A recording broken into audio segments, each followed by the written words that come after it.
Hello, my name's Justin McClure, and I'm here today with Will Sloan. And you're listening to the Important Cinema Club. And today, we're doing a subject episode because we're talking about films that were shot on video. It's not too much of an overstatement, I don't think, to suggest that the advent of home video in the 1980s, for a brief, glorious moment, democratized movie making. Absolutely, because with the arrival of video and camcorder technology, you could make a movie and it would share the same shelf space as any other Hollywood blockbuster. In fact, it probably costs the same to buy on VHS. That's right. In the early days of video stores, store owners had more shelf space than they had movies. And the early economic model of video stores was, let's say you buy a VHS copy of Star Wars. You can rent that tape to whoever you want because you own it. You're the store. You bought it. You can do whatever you want with it. And you paid probably $100 for it as well. That's the thing. The big studios hated this model. So even though they couldn't stop it, they would price the movies for the rental market. So yeah, the VHS copy of Star Wars might cost $100 and the video store owner, like, it'd be an investment for them. Mm-hmm. But then if you had a video camera and you didn't now need the money and technical skills or the infrastructure required to make a 35 millimeter professional feature film. And for a brief, glorious period, a lot of these movies that these, let's say, amateur filmmakers were making were getting pretty widespread video store distribution. People need to understand that, like, if you're maybe even a little bit younger than me and Will, you don't understand the way that, like, shooting on film works, which is you need the gigantic cameras to do so. You could be shooting on Super 8 or 16 millimeter, but the one big expensive thing is that you need to get that film developed. And once you have that film developed, you then need to be able to cut it on a particular machine, then make another copy that you then need to do another copy and then multiple copies. While with the advent of video technology, all you need are VCRs, to the point that you can edit your film between two VCRs. There's no more middleman. You get a final copy and then you can just dub that and then you can distribute it. So video, and all movies are video now, or most movies are, like, yeah, technically speaking. They're not on film. They're not on celluloid. That's right. But video in the 1980s became a popular medium for a lot in the avant-garde or experimental worlds, like George Kuchar or Jean-Luc Godard. People like that became very prolific in it because of how mobile and tactile it was.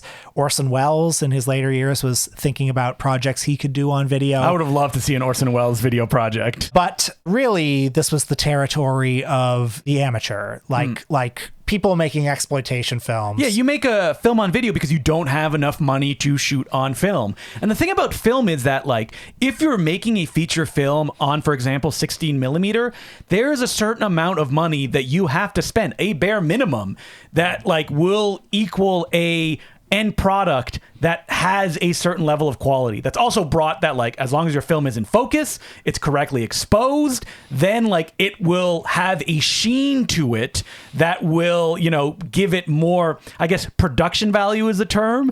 And video doesn't have that, which created a whole new dimension of people that did not even need to know the basics of how to do these things, and they could have a feature film at the end of it. So when we say shot on video, like, you know it when you see it. It looks like it was shot on a videotape. Yes. You know, it's got, you know what it looks like. It's got the tracking lines. It's got the sort of weird washed out fluctuating color. It may have between edits a weird second of dead air because when you're editing between two VCRs, you wouldn't have, like, pinpoint editing. Mm-hmm. So, like, it's kind of like, it's roughly where the cut you want it to be. But yeah, this was a way for certain amateur filmmakers who cottoned on to the fact that, like, exploitable elements in this world, like, all you needed was a really nice painted cover. Yeah. You know? If you get a painted cover, you put it out there, you have an eye-catching title, and, like, distributors were hungry for any content. Like, if you presented a feature film that was horror to a distributor and maybe they wouldn't even watch it. They go, wait, how long is it? But perfect, let's put it out. The painted cover thing, by the way, is really important and really speaks to how the home video market or the home entertainment market has changed, because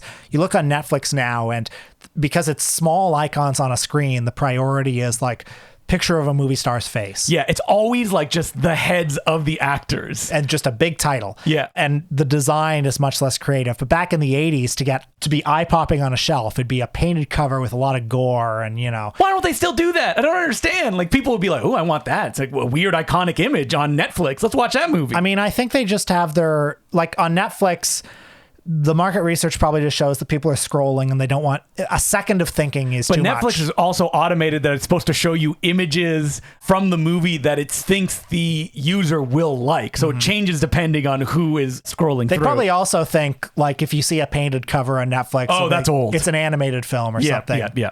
As opposed to, the movies that we watch today, that they all have very garish, sometimes lightly related to the film covers to really grab attention. Now, I would say the golden age of shot on video movies is the 80s, like Bleeding Skull, the website and also book series that has made it its mission to chronicle these movies.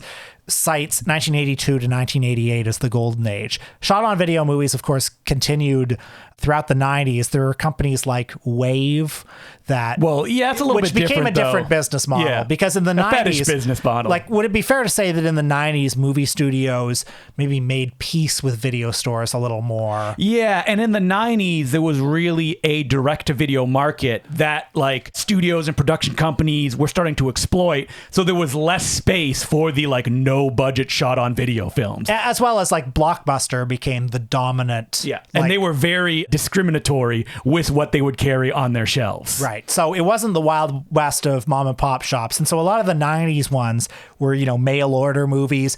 I mentioned Wave Productions. That was a company out of New Jersey, where they would make shot on video movies of Well, you would request. Yeah, you'd request and you'd basically ask for specifications, and they weren't pornos. No, exactly. They wouldn't do those. But I want a woman who has duct tape ripped off her body, and it's like, all right, we'll make it for And so you. here's a movie where it has a story of some kind. But those were mail order, and these weren't ones that would often show up on video store shelves. Right. I don't think. There may be some exceptions here or there. And also, I would say that consumers in the 90s, after a while, you get burned too many times and you start demanding a higher level of technical polish. Yes, that after a few times of renting a movie and forcing yourself to like it, maybe watching it 2-3 times because I paid for this video rental and I got nothing else. But in the late 80s and early 90s, somebody like Roger Corman in the early 80s was still making movies for the theatrical market. And then when that dried up, something like Carnosaur or the movies he was making in the 90s, they looked like movies. Yes. Which some of these movies don't. Yeah. Which I say with affection. But I would say that the majority of Roger Corman's 90s output is pretty dire. You I look agree. at the stuff that he produced and you're like, I haven't heard of any of these. And there's a reason for that. I agree. But that's where the direct-to-video market went in the 90s. Yeah. And I know some people are like, what about the Blood Fist movies? It's like, okay. There were exceptions what here. about them, I say? Don the Dragon Wilson. So we watched 3 movies for this episode. Why don't we start with the King Daddy of them all, which is claimed as the first horror film shot on video, Boarding House. And Boarding House is notable because it was shot on video, but it was also blown up to 35 millimeter film and received a minimal theatrical distribution. Yeah, so this is what the writer, director, star, John Wintergate, his plan for it was, let's focus most of the money on the blow up, which costs a lot. So basically what you're doing is you're capturing on celluloid the video to give it a different sheen. So you don't have that video affect or look to it. I mean, you absolutely do. Did you watch the 35 millimeter version that's on the AGFA release? No, I watched the DVD version. Okay, so you didn't watch the one that was on film. So you didn't have that full effect of it. Okay. And you're not going to fool anyone if you've seen any other shot on video movies, because this is the quintessential one. It's shot exactly like a shot on video film. Mm-hmm. And I think that what Boarding House does is that these 3 movies all fit different categories, and it's all people getting opportunities that probably otherwise they wouldn't to make movies. And in the John Wintergate case, this is Tommy Wiseau, The Room style film. Right. So what is the deal with John Wintergate? He made He made this one movie. Okay, this is one of the appeals of a lot of shot on video horror movies to those who find them appealing. They have that quality of found in a ditch somewhere. Mm-hmm. And John Wintergate, he plays the main character who is a sort of, what would you describe him as? Yeah. Psychic power, very cool guy. He wears leopard print shit, and he has this house in the suburbs that's haunted, and he rents it out specifically to women. Yes. Specifically young women. Which includes his wife, Kalasu, who is the other creative force on this movie, and her band. And from this point on, the movie is about everything and nothing because... Oh, yeah. So this movie's interesting because there is a 2.5-hour version of it, but like everyone will tell you that's seen it. You don't need to watch that one. Mm-hmm. But that may explain why this is a film that feels kind of like stray thoughts of someone's mind. Yeah, absolutely. There's a bit of an Inland Empire-ish quality Yes. to it where there's... Like anything can happen. There are all these women in this house, many of them topless. All in like hot tubs. Jacuzzis, and like there's this band that plays a lot, and the movie sort of drifts in and out of a dreamscape where there's, you know, a killer fridge. Someone will turn into a rat face monster for a couple seconds. There's like a pig man or pig thing that attacks them. A lot of gore. Yep. A lot of, we went to the store when Halloween was over and we got these at discount that we can utilize in this motion picture. And particularly in the last act with all the sort of like psychic powers. So cool SOV strobe films shit. love psychic powers. Like Right. they're covered in them. Right. I guess maybe it's like Carrie Fever is, you know, sweeping the nation. also, you know, dry ice machine, fog. Color lighting. Yeah. And so for people who maybe don't know what shot on video films, what is the aesthetic that like you see it and you're like, oh, I get it. There's a shot on video. Okay, the aesthetic. Oh man, it's hard to answer that. Lockdown. Like the camera doesn't move. Well, okay, the aesthetic is no adherence to the 180 degree rule. No, I don't think they understand what that is. Yeah. A lot of these people, they've seen a movie and they go, I know what's good and what's bad in a movie. So those kind of like technical things that if you're grabbing a film camera, oftentimes you will learn because you went through, you know, kind of, you know, a journey to get to finally making your movie. You know the basics. These people don't know that. Yeah, and you know, a lot of I hate to keep using the word, but the vibe of amateurishness, where like there are actors in the movie who would never be in a normal movie. No. And they But that's what's great about right, these exactly. movies. There's a slight quality of remove in their performances and their delivery of dialogue. Like John Wintergate, he looks different. Yeah. And he sounds different. And even the women in Boarding House look and sound a little bit different. Yeah, and they're just kind of, boarding house is more of a place you visit than like, because if you try to place it in any kind of order, you'll be like, wait, what happens after this or that? Well, when I think of my, you know, really favorite shot on video movies like Things or Sledgehammer, Oh man, Sledgehammer. there's something about the aesthetic of video that's a little bit... So people talk about how film has a dream quality because it's heightened, it's a little bit enhanced, whereas video can be coldly literal. Yeah. I feel that way about digital video, but I don't necessarily feel that way about videotape. And maybe it's, you know, there's that line in Chinatown where John Huston says, and please forgive the politically incorrect terminology here, but he says, of course I'm respectable, I'm old, politicians, ugly buildings, and horrors all get respectable if they last long enough. Well, I wonder that about video a little bit, because I watch these shot on video movies and it's like, yeah, it's ugly, but it's beautiful. Well, the thing about video is that it's not capturing things in the way they look. When you're talking about that almost like cold harshness of digital, it's almost like the people who are creating the technology are trying to get so close to real life Right. that it looks wrong, because that's not how we consume this kind of entertainment. While video is not doing that, it's kind of hazy That's and right. dreamy no matter what you're shooting. That's right. And so all of these movies, a movie like Sledgehammer, which is basically slow cinema. Oh, yeah. It's Well, this- I think they shot a 20-minute movie and they're like, all right, let's put it in slow motion to pad it out to feature-length running time. And there's something about being in these very familiar spaces. A lot of these movies are just shot in like houses. Yeah. Yeah, just regular suburban houses. But through that haze of videotape, and then so many of these 80s movies have droning synth scores. Well, yeah, because when you're making a video like this and you need to do a soundtrack, you get out your keyboard and you hit a few notes and boom, you got yourself a score. Right. And I mean, Chester Novel Turner is the king of that. Like certain of his scores, he was this filmmaker from Chicago who made Black Devil Doll from Hell and Tales from the Quad We're not talking about those ones because he could have his own episode. He'll have his own episode too, but I'll just say that the scores in those movies, like they just drill into your head. yeah, it's like a little bird like pecking at my skull still. And that's what you get from these kind of movies because, again, it's a vision of oftentimes just one person who's like directing the whole show, which you cannot really get on film due to the barrier of entry. And yeah, these movies, at their best, they render the familiar unfamiliar. That like, oh, the people making this, like Boarding House, John Wintergate, he thought he knew what a horror film was. And when he was finished, I'm sure he went, yeah, this is what a horror film is, right? And it's like, no, it's not. These kind of structures that we expect from the entertainment we consume are not present here. It's like, no guardrails. And that's what makes them beautiful, but what also makes people react against them. That they're like, what is this? I don't like this. And maybe it's accidental, maybe it's not, but there's a genuinely otherworldly quality that can be quite unpleasant or quite disorienting. And in fact, in Inland Empire, David Lynch really tapped into that. You know, what is Inland Empire if not a shot-on-video movie? The world's most accomplished shot-on-video horror movie. And that, like, even John Wintergate in that Tommy Wiseau style started going around going, Boarding House is a horror comedy. And it's like, all right, yeah, no, sure it's not. it is. No, it's not. All right, we also watch one. Let's go across the pond. Hello, governor, because we're going to the UK. Suffer Little Children from 1983, another one of the best shot-on-video horror movies. This is a movie that was shrouded in mystery and controversy for a long time because it was seized during the Video Nasty panic.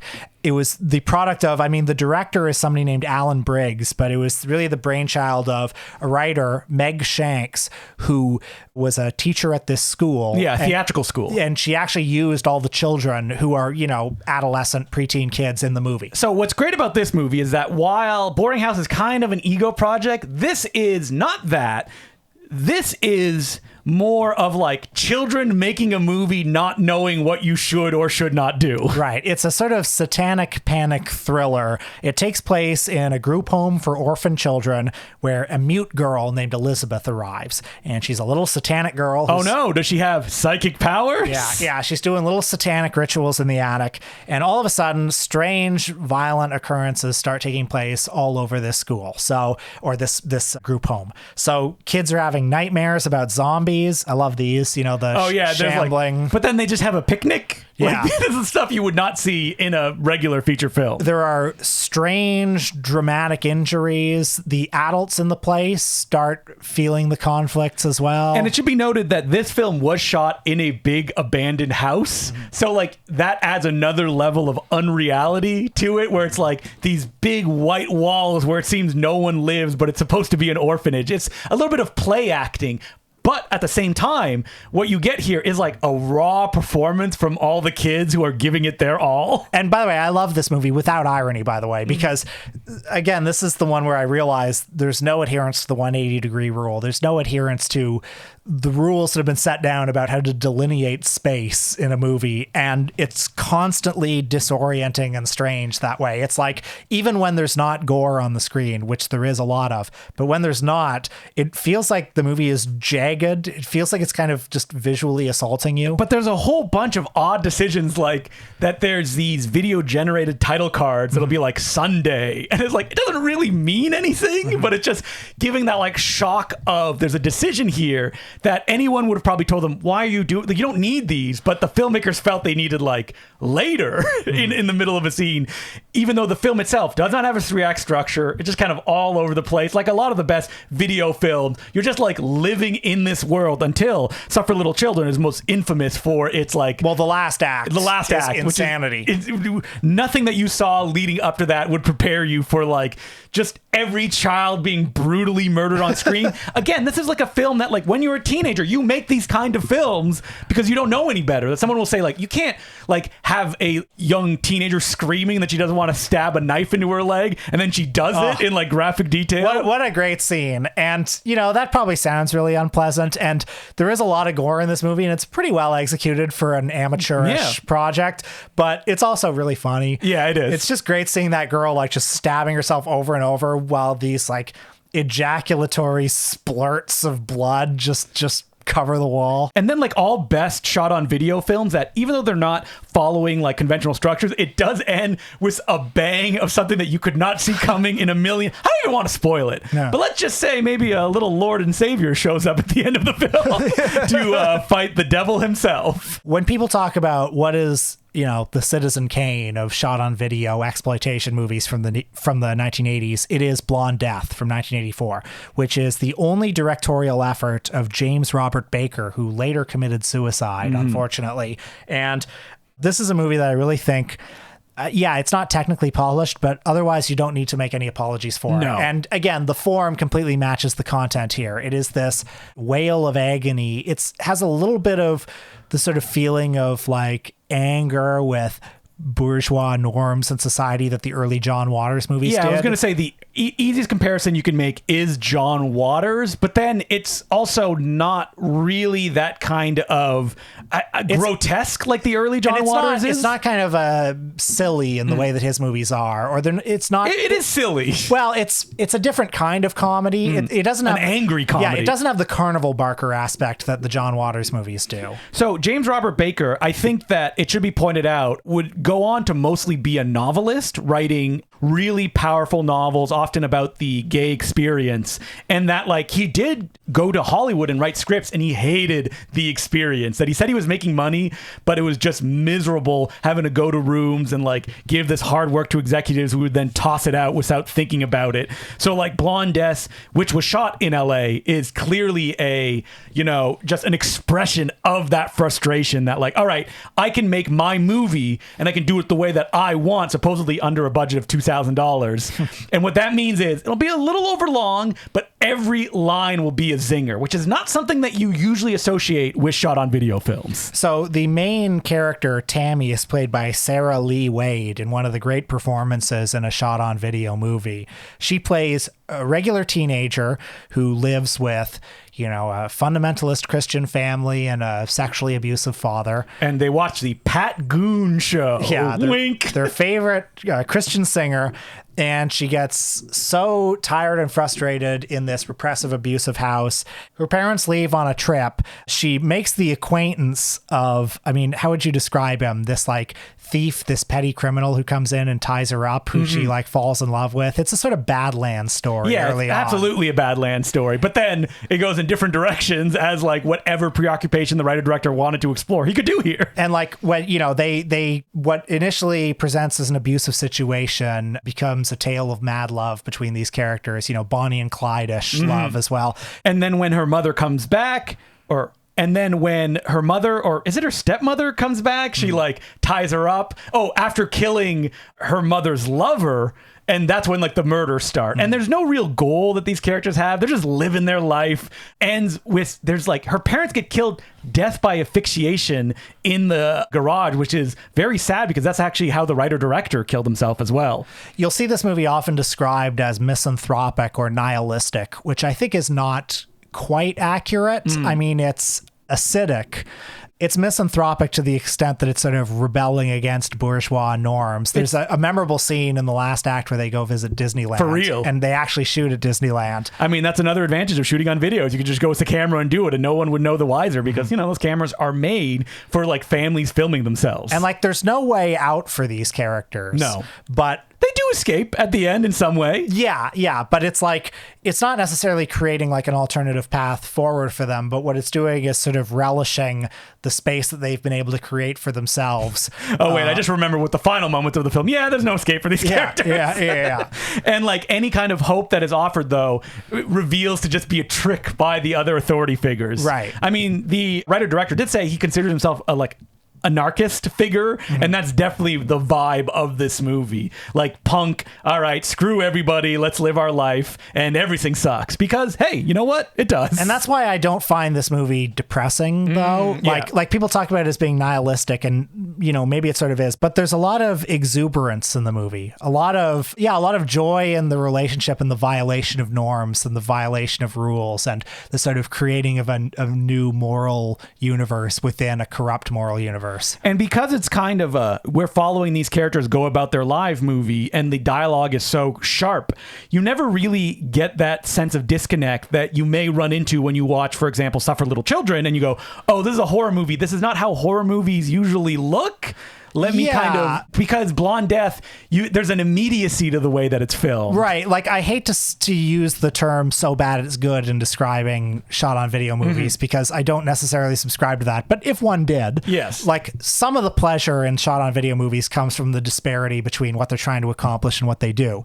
I think that this movie, like, the movie works because it's like created outside the system and it's made using. It's an individual who made it. Right, And right. it's not an ego project either. Right. It's more of an expression of something that he cannot do in any other form. And like a movie like this should like spit in the face of technical polish. Yeah, exactly. Because, that just makes it feel more immediate. And that's why Blondes is as powerful as it is. But unlike the other ones, I don't believe Blondes got much of distribution when it came out or was finished. How did it build its reputation? I'm not sure. Like, I don't know if it's one that got kind of shared around by people, maybe by kind of the, outlets that it went out through. It existed and maybe got, as a work by a, I don't know how well regarded the writer director is in circles, but like he has a big Wikipedia page, so there's clearly fans. So maybe that's how it got passed around. But, when Bleeding Skull put it out on DVD and VHS a decade ago, it had that kind of like homemade photocopied cover. And I believe that's how it went out. It didn't have the kind of like little bit more polished Suffer Little Children or even more polished Boarding House, advertising campaign behind it. It had that DIY to it through its bones, and that's existed since its creation. Before we close out the discussion, I think it's also important to note that one of the reasons, just beyond the fact that they had shelf space to fill, that these movies were made and received distribution is they were offering things that major studios didn't. So, some of these movies, when I look at the list of like the greatest shot on video horror movies, you'll see things like The Burning Moon, that, Olaf Ichtenbach. Yeah, that German splatter movie, or Splatter Farm, one of your all-time favorites. Love Splatter Farm. This utterly sort of depraved and scatological, Made by teenagers, gore idea comedy. of a horror film, yeah. Or, what was the one by Mike Diana, Blood Brothers? Which yes, he made yes. when he was 16 or something. Yep. Like, to the people who liked and like those movies, part of the appeal is that like they just go to such extremes that no mainstream horror movie would. And either because people don't know any better, or they just need to express it and no one is telling them no, which is why there's, I think we live in a golden age of shot on video stuff. It doesn't have a stigma that it had attached to it even a decade ago. Well, one of the reasons for this, I think, is because videotape is an outmoded technology. Yeah, so there's that nostalgia looking back at it. Exactly. And when it's not regarded as just like the poor second cousin of the default medium, which is, film, like then you can appreciate it as a counter aesthetic. So now there are so many DVD and Blu-ray companies who are devoted to excavating these shot on video movies and releasing them in beautiful overpriced packages, and people can appreciate the look of these movies as something that's not just like a replacement for film. Yeah, it's not, this isn't as good as film. It's an alternative way to visualize the medium. What are some of your other favorite shot on video movies? Hawk Jones from 1986. Oh, beautiful. In which a bunch of kids pretend to be police officers and it's played completely straight. It's the better Bugsy Malone. Yes, I agree. Alien Beast by Carl J. Sukenik from 1991. This is a guy that like, his shot on video movies are not they're like art pieces, and they have to be seen to be believed. Well, speaking of art pieces, I mean, Tina Krause's Limbo. Oh, love it. From 1999. And she came out of Wave because she was one of the Wave kind of like actors in that circle. I mean, actually kind of a difficult movie to watch. Yeah, which is very funny because when Tina Krause talked about it, she said, I want it to be more kind of like Hellraiser-ish, like those. And that's not what it is at all. Limbo is like genuinely a sort of trance-like film that really uses the properties of video to get that across. I also want to give a shout out to, far from the best, but Jan Gell, the Beast from the East. I was looking at it on this list as well. By Conrad Brooks. I mean, Conrad Brooks was one of Ed Wood's entourage, and in the 90s, he kind of hit the convention circuit after the Tim Burton movie came out, and he was like, they like the Ed Wood movies? Well, I'll make my own Ed Wood movies. They'll love them! And he made, some very terrible films. Conrad Brooks versus the Werewolf. Well, that was by David the Rock Nelson. Oh, sorry, my mistake. Yeah. But I feel that was almost, a Conrad Brooks production. Yeah, I mean, Jan Gell, the Beast from the East, that was him trying to make the Beast of Yucca Flats for the new generation. And, it's like, imagine a 68-year-old man gets a video camera and tries to make an Ed Wood movie and doesn't quite get it. No. But actually, But it's his own vision. we mentioned David the Rock Nelson. I mean, he never got distribution in video stores, but he was a convention guy. Still is, Yep, I think. still is. He's out there. He's a strange fellow. Very strange. Who makes camcorder movies That are 2.5 hours long. And does he live in Baltimore? I'm not sure. Maybe somewhere around. A lot of him filming the entire movie himself, which means like he's holding the camera out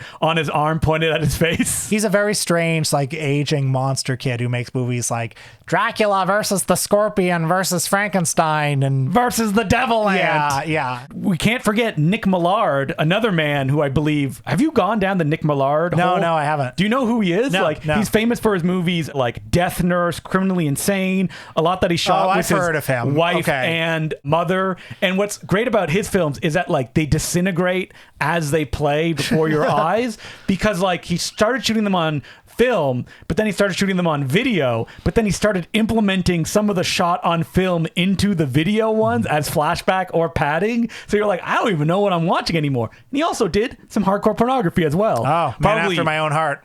Like the most like disgusting ones you could imagine, because boy, Nick Millard, he had his own, but he was one of those guys that like he got in when they wanted horror content, so there'd be like a very slick, image on the front, and you're like, oh, this is a real movie, right?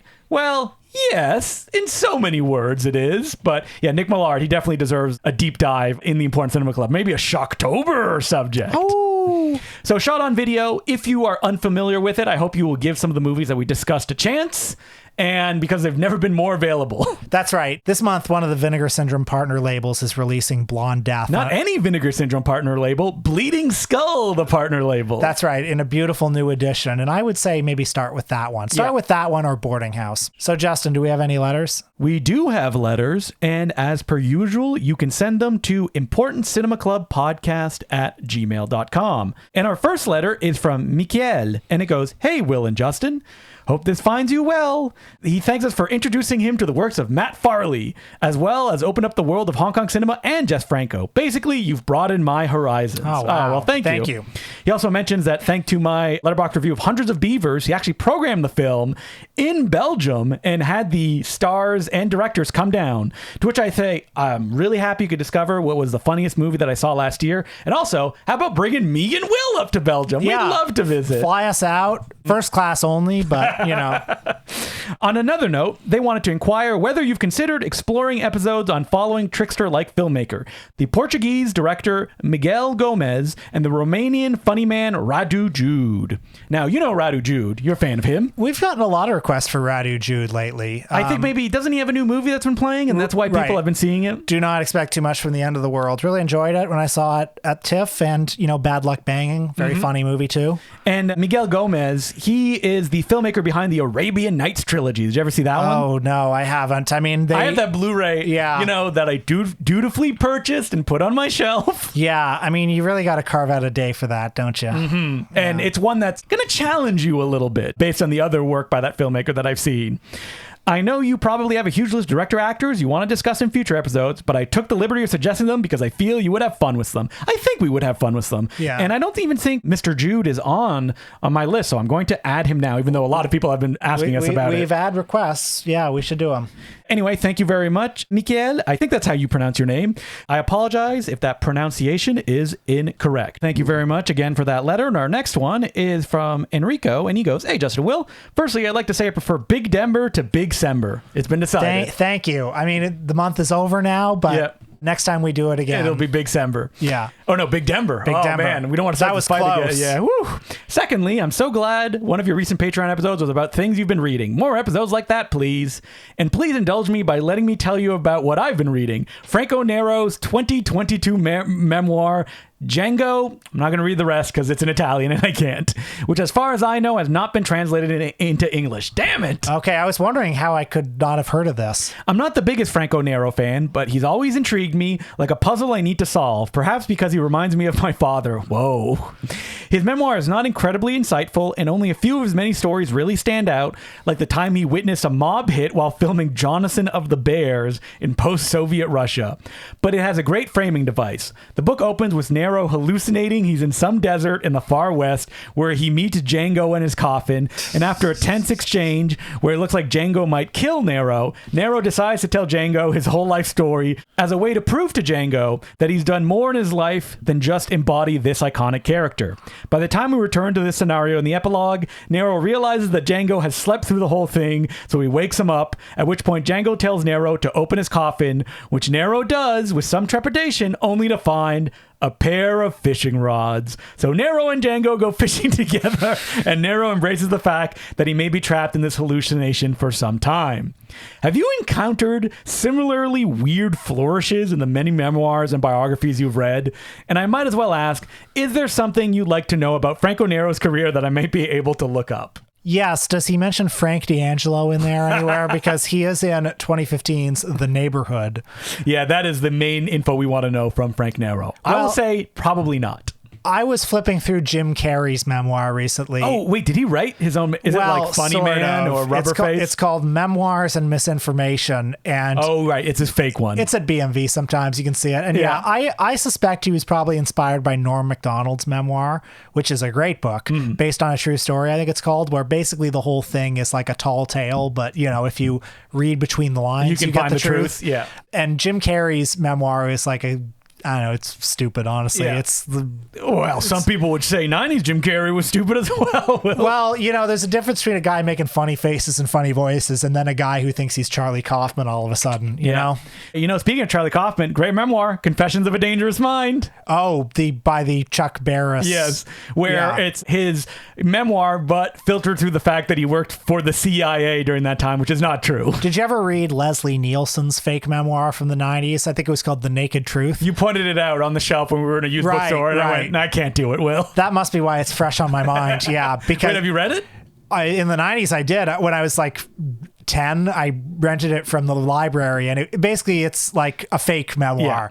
It's him as if he's a great movie star. Oh, that rules. Yeah, and I can't remember if it was funny or not, honestly. I remember reading Bruce Campbell's If Chins Could Kill, and I was like, this rules. That's a good book. And then there was a second one, which was like a novel that he wrote starring him. I'm like, this is not good. Oh, man, I have read that. Make Love the Bruce Campbell Way. It's not good. Yeah. Well, I think that book started as like a parody dating manual. Oh, is that what it was? And then it turned into something else. Yeah, because I was hoping for more stories of him as an actor, and that's not what I got. Well, he has come out with a sequel memoir. I have. It's mostly about him farming vanilla in where he lives. Really? I assumed it was like, because I keep seeing it at the store and I keep being like, do I care about Burn Notice? Not really. You know? Well, because Emily read it and she was like, boy, a lot about him farming is included in these pages. Because, you know, I guess you get all the hits in If Chins Could Kill. Yeah. So he's probably like, what other stories do I have that people would want to hear? Do you know who got that memoir going? Who? Jonathan Hodgman. Because he worked at a publishing house and he said, wait, the guy from like The Daily Show and stuff. The Daily Show. Yeah. He does a podcast. The Judge John Hodgman, yeah. Windows himself from the Mac and Windows ads.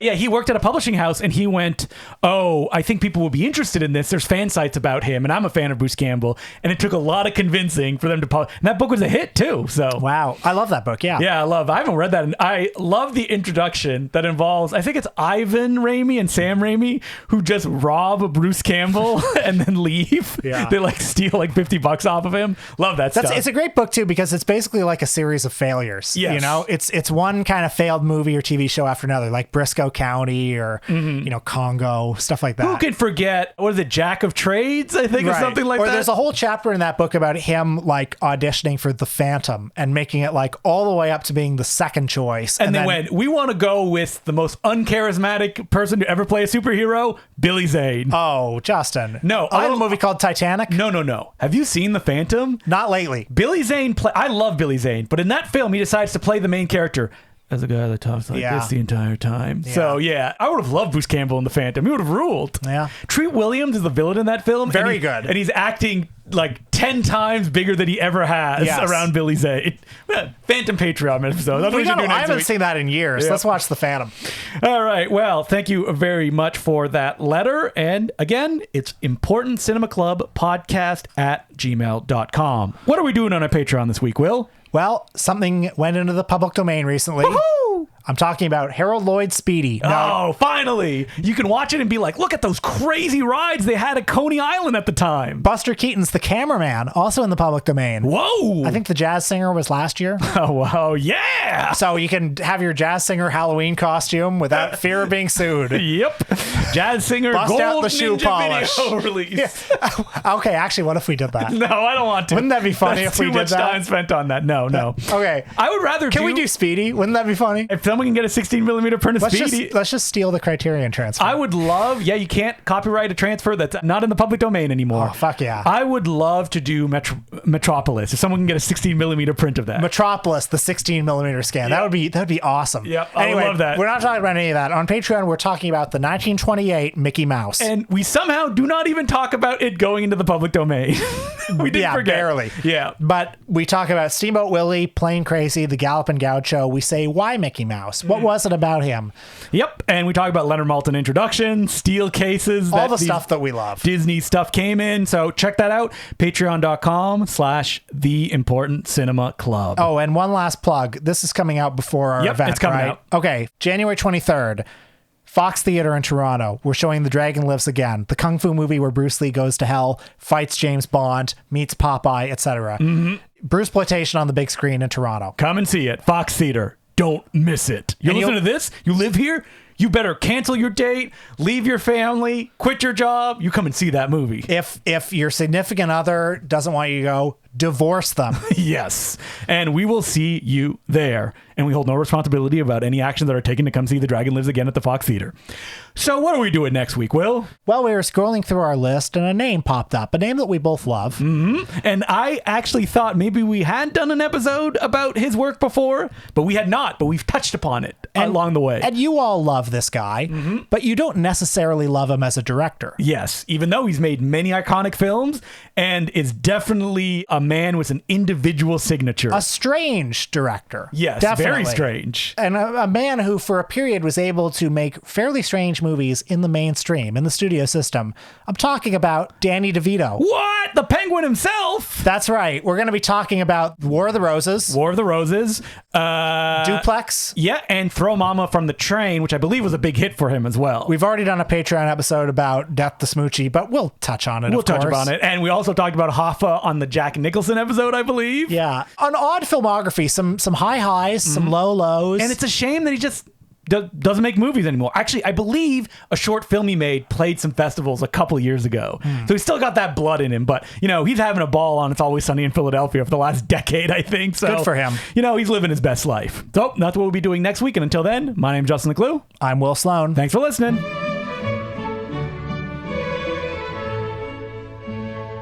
Woohoo! It's me, Mickey Mouse, and I can say whatever I want now.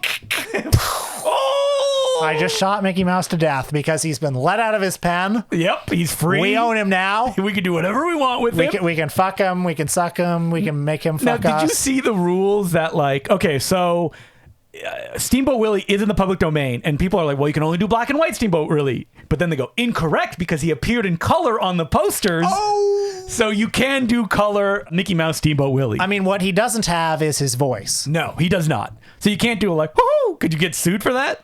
Even though that's a voice that anybody can do a bad imitation of? Maybe you could do it as parody. Like, did you ever see that South Park episode where they had Mickey Mouse in it? Like, it was the Jonas Brothers parody episode from don't know. I 10 never years saw it ago. again. Anyway, Mickey Mouse was in that basically, but it's parody, right? You're You know? allowed. Yeah. But you can't do something like Air Pirate Funnies, because you'll get sued. Did you ever read that story? Or like... Oh, yeah. There's a whole book about it too, but that's a guy that he made like a Mickey Mouse style comic book, but for adults, and he like wanted Disney to sue him. So we all own Mickey Mouse now, and what are we going to do with them? Nothing. Nothing, because who cares? Who cares? Yeah. But Sonny Bono died trying to extend that copyright.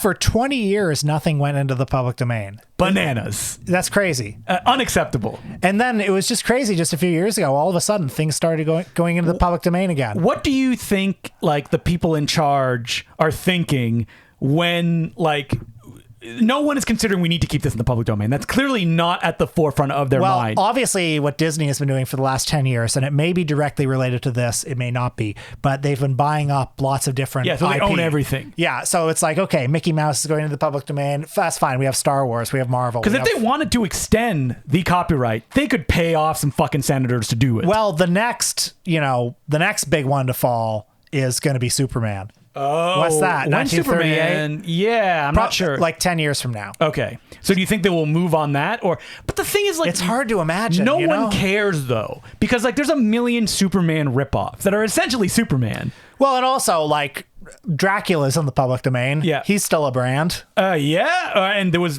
lots of copyright lawsuits back in the day with Nosferatu and stuff like that. Yeah. Is Sherlock Holmes, not all of him in the public domain? Because the rules is that, like, you can do a Sherlock Holmes thing, but he can't show emotion because that appeared later on in his stories. Really? And the Doyle estate is very litigious What about about it. the Robert Downey Jr. movies? Are those... I don't know. I think they probably paid off the Doyle estate. Yeah. Copyright is dumb. Like, Of once course. the person is dead, it's like, it should be free to all. Well, and also, like... Yeah, sorry. I don't have anything to add. I thought you were going to make an argument of like, no, extend copyright. I was going to build on what you're saying, but I don't have anything to say. Like I completely agree. And, at a certain point, it's like, yeah. Has the internet like killed copyright?